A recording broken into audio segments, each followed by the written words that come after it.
যে আপনারা নিশ্চয় জানেন আজকে এমন একটা দিনে আমরা উপস্থিত হয়েছি যে দিনটি হচ্ছে মুসলমানদের ইতিহাসে তথা মানব জাতির ইতিহাসে অন্যতম স্মরণীয় দিন। এই আল্লাহ রাসূল সাল্লাল্লাহু আলাইহি সাল্লাম সম্পর্কে আল্লাহ রাব্বুল আলামিন পবিত্র কোরআনে বলেছেন, লাকাদ কানা লাকুম ফি দীনি রাসূলুল্লাহি উসওয়াতুন হাসানাহ।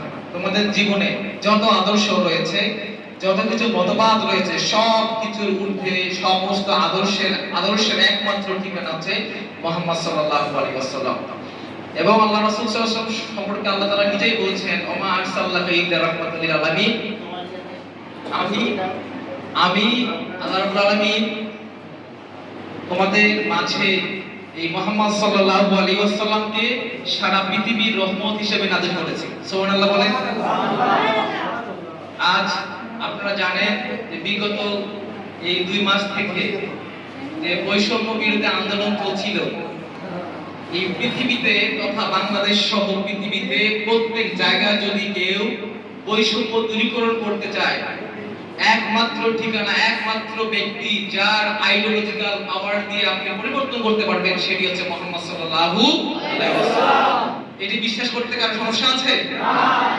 এটি একদম চিরন্তন সত্য কথা।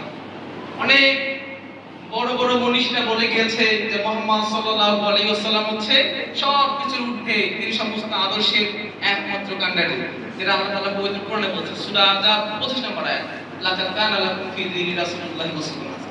তোমাদের পার্থিব জীবনের সমস্ত আদর্শ রয়েছে আল্লাহ রাসূলের মধ্যে।